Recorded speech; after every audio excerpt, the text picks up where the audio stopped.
In the next 30 minutes, I'm ready to lean into a sector that we haven't been able to cover too much to date. We're going to do things a little bit differently. We're not going to do introductions. We've got 5 amazing panellists, and effectively you've got details of their experience and expertise in your programs. But what we want to do is to really give ourselves the maximum amount of time in these 30 minutes to really sort of lean into their thoughts, their understandings about what are the key drivers for the market. And to begin with, what we're going to do is just open up with one word that effectively gives your feeling for where the sector is at the moment. And if we can start with you, Avnish. Mine was mindset. Fantastic. Philippa. Integration. Certainty. Agility. Opportunity. Brilliant. So we're going to just unpack those because I think perhaps some of those might be a little bit surprising to some of you, some of perhaps not necessarily. But in terms of mindset, I think it's probably fair to say that a large proportion of this audience will be from an investor background. But Avnish, the regulatory challenges of operating in the care sector can sometimes be seen as quite a barrier. So for those who are perhaps just thinking, am I going to really look at this sector? What would be your response to that, having operated successfully in that market for some years? Yeah, thanks, Amanda. I think we're full of operators in the hotel sector, I think, from the hands that went up earlier. So maybe a bit of education around regulation. Now, I think regulation is a good thing, especially when you're protecting vulnerable people, including older people. And I think, regulation, think about, we've got 20,000 care homes. Regulation is really a minimum standard.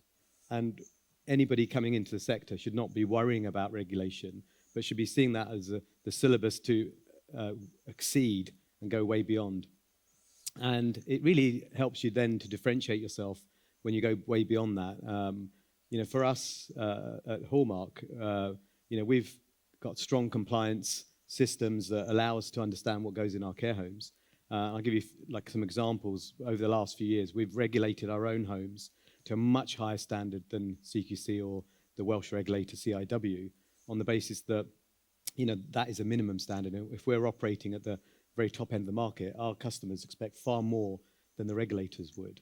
And, if you look at the Welsh experience now, we've got a grading system in Wales. We've had 2 inspections very recently. They've been excellent on all of the areas that they regulate on, and hopefully all the others will follow suit. And in England, we've got 16, 17 homes. We've got 3 outstandings, the rest are good. And we can't wait for the regulator to come in, and actually, because we think we've got another 6 outstandings, which will give us over 50% of our stock will be outstanding. So we actually welcome regulation. We wish there was a bit more of it, in fact. Our regulator is a bit slack at the moment and need to get their act together, because we want them in. We want the public to see the ratings that we have so they can have even more comfort that we're doing a great job. So for investors out there, I think you just got to understand what is it the regulator wants. Make sure you know the kind of questions to ask your potential customers or your the operators. You can stick it in ChatGPT. There's plenty of professionals in the room. And then make sure that you've got an operator that's got a strong vision, strong culture, and all the other things I'll talk about later on. Thank you. So Jeremy, you said opportunity, probably one of my most optimistic people I know. So can you just bring that a little bit to life with us, particularly from the context of hospitality, which has featured quite strongly today, and also has been kind of an important part in your sort of background? Yeah. If I put my investor hat on, one of the first things that anybody looks at in a sector is what are the macro trends? And if you think about the healthcare sector, there are very few sectors out there that have got stronger demographics in our favour. So the population is getting older, and modern medicine is keeping people alive for longer. People are living with conditions and comorbidities, and therefore the demand for our services is only going to increase. So the opportunity is linked to the fact that the market is growing and going to grow very strongly over the next number of years. So, I think that's a relatively straightforward thing to say. To Avnish's point, I've met investors in the past who've said to me, gosh, I really love to invest in the sector, but can you give me absolute assurance that you're never going to have a problem? Well, no, I absolutely can't. Because, I run 106 care homes. I've got 8,000 residents, got 10,000 members of staff. if you multiply up every day the number of interactions that you're having between a team member and a customer, it runs into the millions. Now, if there's the most coordinated person out there in the room today and I throw you a tennis ball 1 million times, you will drop it once. But the trouble is, when you drop it, there's no real consequence of dropping a tennis ball. When you get a medications error or you make a mistake because you're tired or just because of whatever the reason, there can be some quite serious consequences. And as an investor, if you can't get comfortable with that, then you shouldn't invest in the sector. Having said that, I agree with Avnish completely. Regulation is not there as a stick to beat you with. It's just a function of being in the sector. And once you get comfortable with regulation, then the economics of the sector are really exciting. I remember when I was running hotels, I'd wake up every day and worry about my occupancy for the next day because the average length of stay in a hotel was 1.2 nights. The average length of stay in a care home is 2.1 years. So your demand is not only strong and growing, you've got a much more stable income line, and therefore you're managing your cost base. The complexity comes with, I think, regulation, as Avnish has said, but also culture, because when I moved into the care sector 10 years ago, the thing that really struck me was that the sector is very old-fashioned. It was hierarchical, it was fear-driven, there was a culture of blame, and there was a lack of customer service. And that does, to some extent, still persist today. Not at the top end of the sector. I think there are operators who understand customer service much more effectively than was the case 10 years ago. And the sector is transitioning as more people come into the sector with a customer service focus. But the opportunity is to drive culture, to drive customer service, and to shape the behavior of people, because ultimately we are providing a care service. In some cases, it's a clinical care service. But the truth is we're providing a customer service. We're giving people quality of life, and we're giving them the best life that they can possibly lead. And to do that, you have to be able to focus on customer service. Thank you. And Julie, sort of looking from your perspective, again, from a hospitality background, you're at a really interesting point in terms of looking at kind of what your model is going to look like for the future. Where does sort of agility sort of fit into that, and where do you sort of see the real opportunities in retirement rather than care? So I think it's worth mentioning again, to Jeremy's point, you've got this enormous demographic tailwind, but there is also inevitably, for anybody who's running an operational real estate-based business, there are some headwinds, and they also don't really bear talking about in much detail. We know what they are, and they've been repeated multiple times today. That environment creates a real opportunity to innovate and to look at what lessons we've learned from all the experiences of what's gone before, and think about how the future might look, and how we make that even more investable. And to take your point on the comparison between hotels, hotels had to do a big element of recent development in hotels was making a much better performance per square metre of real estate, and they did that by focusing down on a couple of things. And I think those lessons can easily be taken across into retirement living. One of them was to really focus hard on the consumer. And if you look at the 3-part Venn diagram that goes into any real estate business, you've got blob number 1, macros, tick, sorted that out. Blob number 2, property, what we're building, how much does it cost, how much can we sell it through. Blob number 3, the consumer, what do they really want? And you have to start here. You have to start with the consumer and what's really wanted, what's really needed, so that you can create a new framework for development that's going to drive your PropCo and your PropCo returns. So why is agility interesting at the moment? Well, because we have both an opportunity and some challenges. We have an absolutely fantastic and very investable asset class, and we've also got an enormous amount of data and learning that we can build into what we develop for the future. And if we are to really make the most of the opportunity that's here in the sector for us, taking all of that and putting it together and creating a platform based on that information is going to be where it's going to be, in my view. Okay. And Michael, there's a big focus at the moment about what is the right model in the integrated retirement community market at the moment. You've always sort of said that certainty, not just today, but generally is really important as part of that. I think it's probably well known that there has certainly been a slowdown in sales rates more recently over the last couple of years. So kind of how can certainty help sort of drive forward where the model is going to go in the future? Yeah, and if I may, briefly, because Tom Morgan missed the battle of the brokers, so I feel we're kind of healthcare was underrepresented in the last session. I think the one thing I'd like to start off with is by saying that we have great demographics and great demographic drivers, as Jeremy said. But the one thing that sets us apart from all the other sectors mentioned today is that we're not waiting for students over here to provide the demand and the funding. We're not asking someone's mum to pay for their student housing. The money that the older customers have is already here in the UK. It's living on the streets around us. And depending on which figures you believe, older people own between 2 and 3 trillion pounds worth of housing equity in the UK. But what's a billion among friends? Let's face it, a lot. But the thing is, so the opportunity for us is not having to attract that money to the UK because the end customers already have it, and we haven't maxed that out, that opportunity. So the question really is around the money is there. How do you translate that into a product that people want to buy? So that's the real kind of question for us. It's not whether they can afford it, because they can. They need to have a different offer. And if you look at the 3 things that work in that sector, and what we know is that offers that more clearly lean into the care sector work better in the senior living space. So, Philippa, for example, I think you busted through your resale targets by April this year, was it? So kind of, going very well. And the data underpins that, including the Carterwood data, and that's a good one. If you look at Jeremy and Avnish, you can basically dictate your market price for private payers. There's little pushback because you're leaning into a needs-based product. And if you can provide what customers need... I can see an interesting look on Jeremy's face there. I think perhaps Jeremy will want to come back on that in a moment, possibly. In the private payer market, if you're providing a product that meets customers' needs, they have the money to pay for it.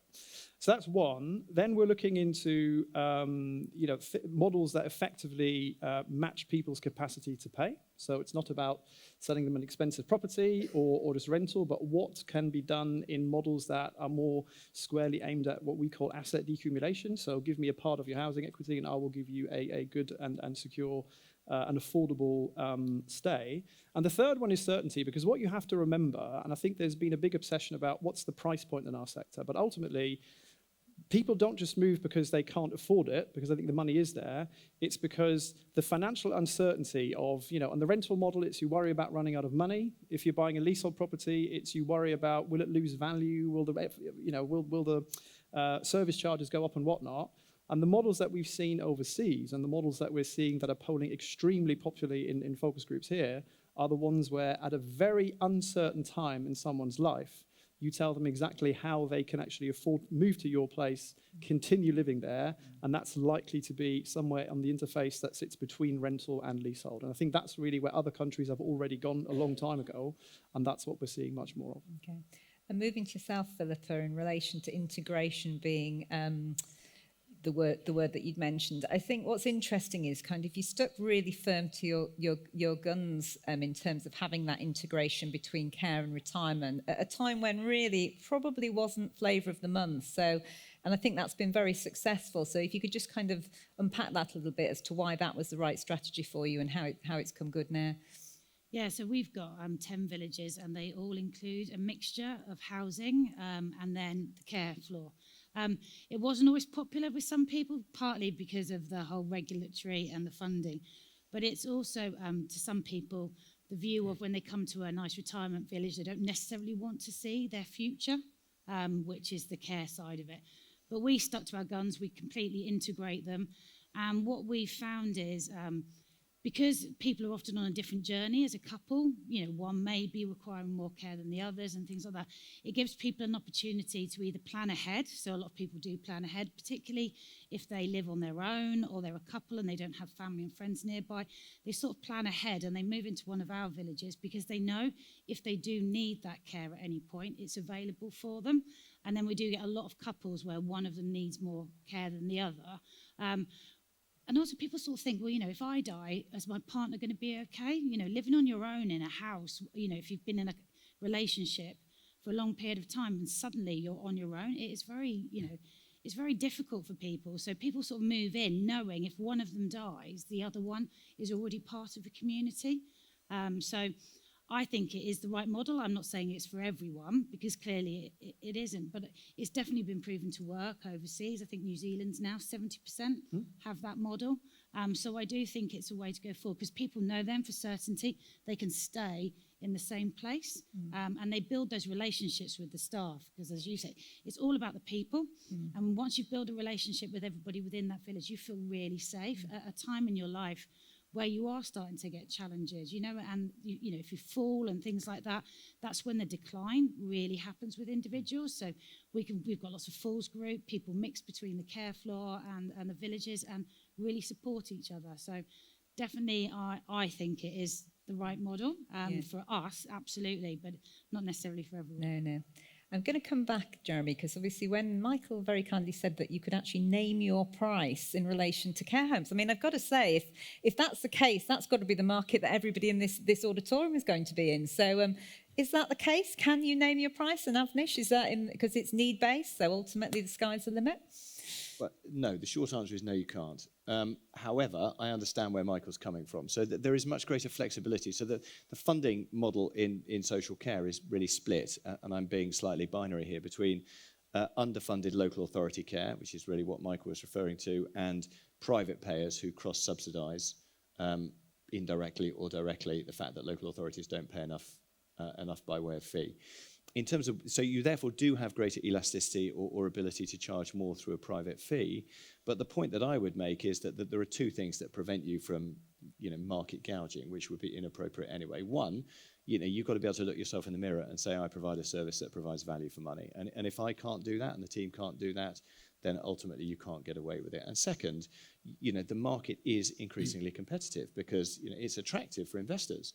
And so with more people coming into the market, there's more healthy competition in the market, which means that you've got good quality care homes popping up more closely or in greater proximity to one another. And therefore, as a consequence, it regulates price. So there is more ability to charge through the private pay market for sure, but it's not an open-ended thing for sure, definitely not. And anything, Avnish, you'd add from your perspective at Hallmark? Yeah, I think just following on from those comments, I think when you're at that top end of the market, it depends what part of that top end that you want to go into and what you're providing for the fee. And I think it is those two, I think, go hand in hand.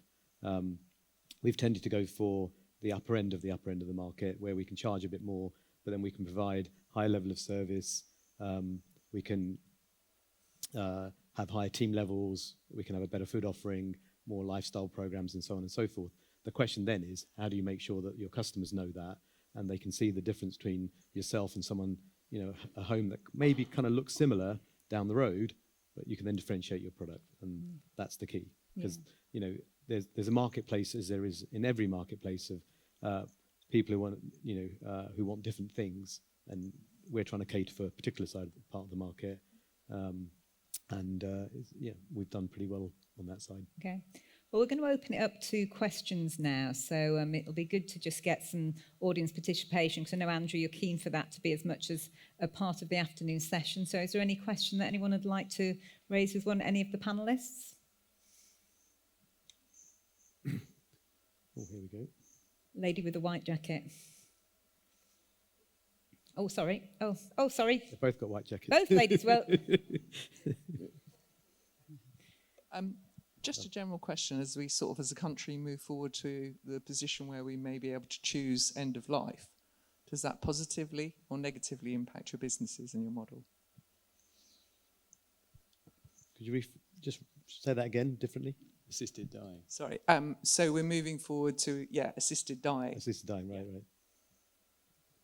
who would like to take that one? Okay, I'll give it. Go on, I'm Michael. happy to start because I'm not an operator myself, so it's maybe a bit easier for me. But what we do have is we have several of our members are accredited with something called the End of Life Gold Standards Framework, and that really is around making the promise that as far as possible we will try and let you die in your own home while you are not moving on to a more acute setting, which in many ways, I think if we all admitted that to each other, if we thought to our time of death, that's really what we want.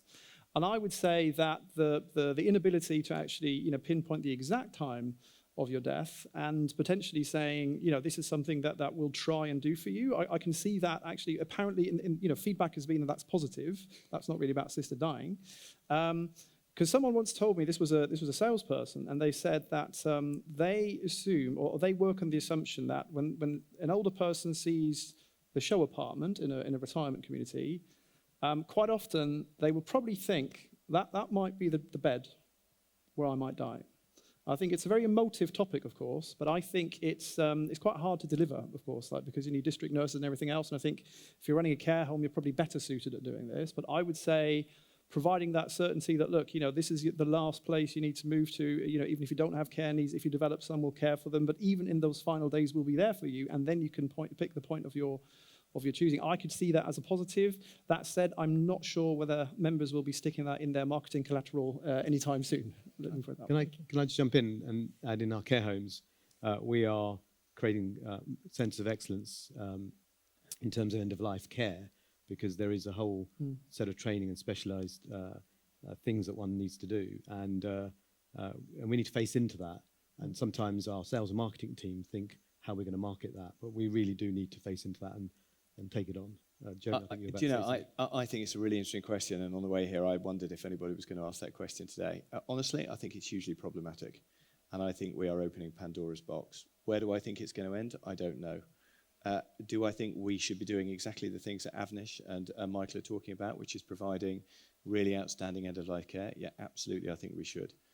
But whatever your views are, our job, Avnish and mine in particular, because we look after frail elderly people, our job is to give the best quality of life that we possibly can to people, not to decide when to finish that life. And I think this is going to create real problems for care homes, if I'm honest with you. Because I think you run the risk that you put people operating in care homes in the front line of decision making. And I think that's a big problem. Okay. I think there's a lady with the white jacket. Question, we heard from Nick from Audley Group before that one of the biggest, reluctancy for investors in this space is fear. So I would like for each of you to comment on that. What's your view, given we have great sector representation, that it's what he said is no one wants to be in a care home, and there's a lot of fear in investing in the sector. What are your views? Fear of investing in the sector, or fear of being in a care home?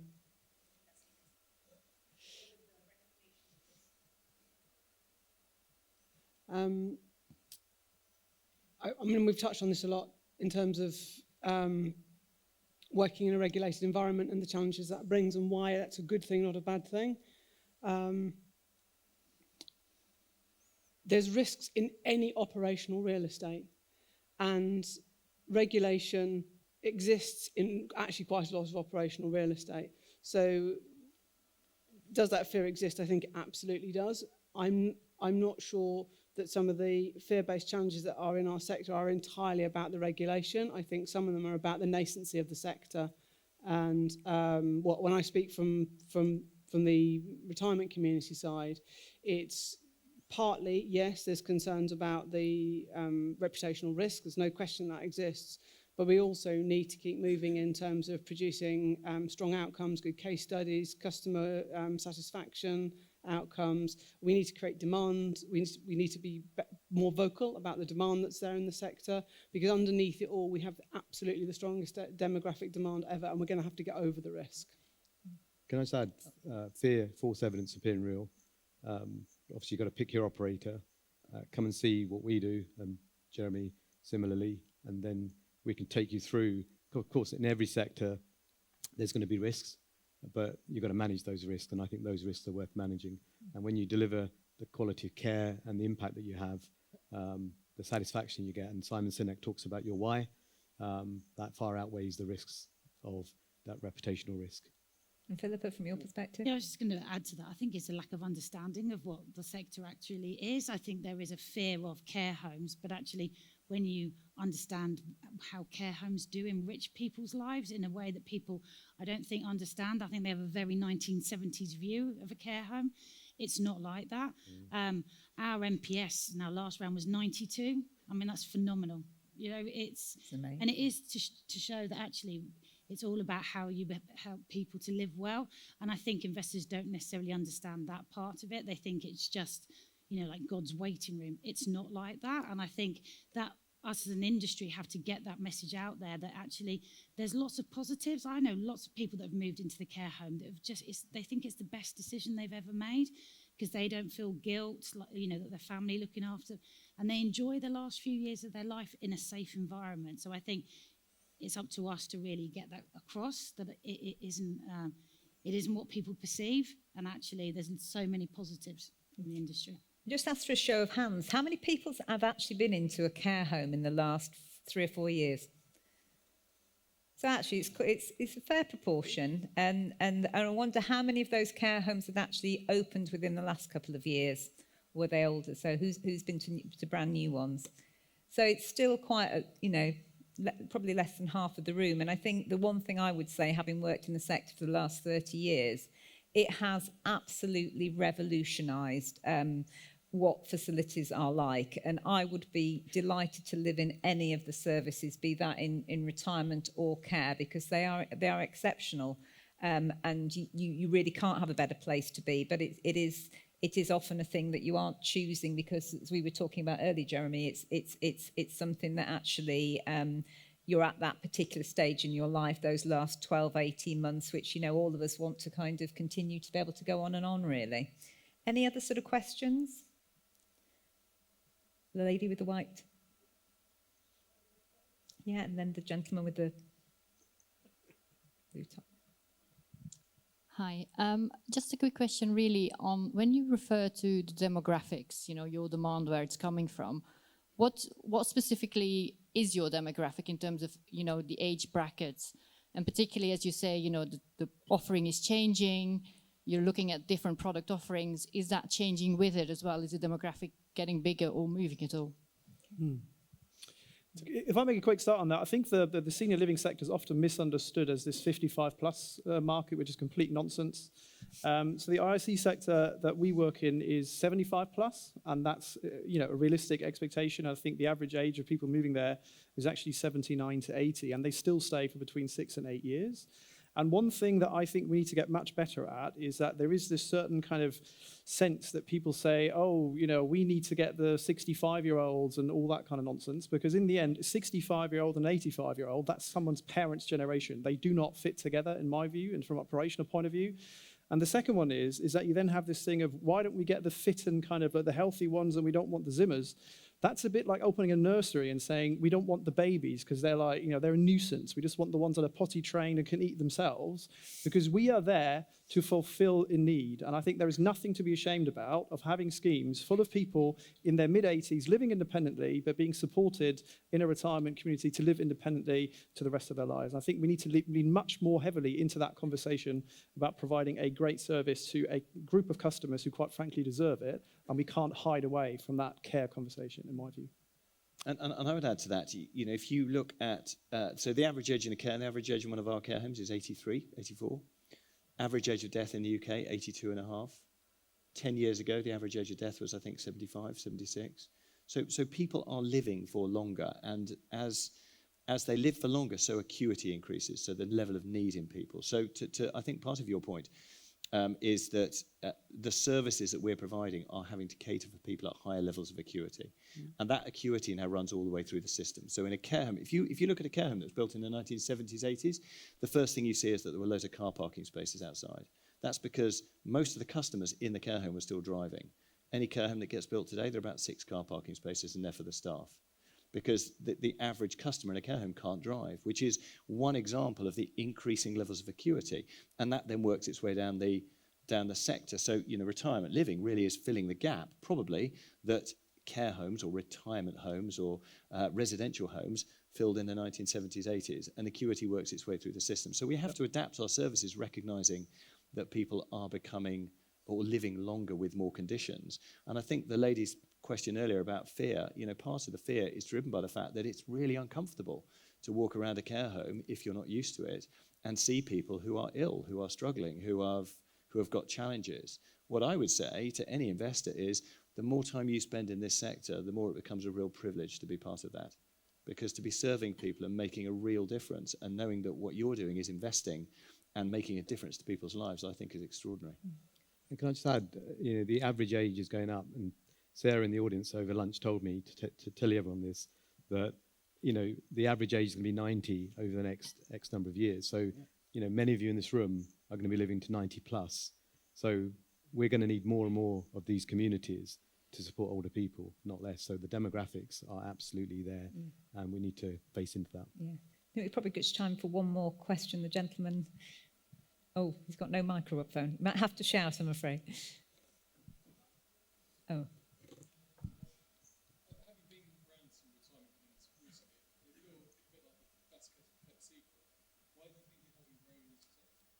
So the gentleman's question is, given the fact that he's seen some fantastic services, why does it remain the best kept secret? Michael. I think, look, there's a range of issues, and one of them is around awareness, and we need to kind of do much better at that because it is a secret, I suppose, for too many people. The other one is around, in the UK, this sector came out of a property sector, and it's been driven by effectively returns that were predicated on maximising a premium on a premium, so to speak, of new build homes. And that meant that the entry prices are pretty high. Ongoing costs in the UK are way too high because the average size of a retirement property in the UK traditionally was about 30, 40 units. In other countries, that's 150 plus. So economies of scale need to get much bigger, so operating costs come down. And then the other thing is around, it's the evolving charging models that, you know, if you take a back-ended payment, providing certainty and whatnot, about 85% of customers choose to pay more at the end and less while they live there. And we're just kind of on the start of that journey of property leaning into that concept of asset decumulation rather than seeing retirement living as a property accumulation play, which in my view is exactly the wrong way of looking at it. But there's various kind of reasons, but those would be my main ones. So I think that draws us to the end of our time together. I would encourage all of you that haven't visited a retirement or care home scheme to go and visit them. They are really incredible places. And if you are an investor, hopefully today we've whetted your appetite to think of it as a new sector to focus on in the future. I just want to say a huge thank you to the panellists today for joining me today. I respect what each of you is doing within your businesses, and I know, having worked in the sector myself, it's got a bright future coming. Thank you.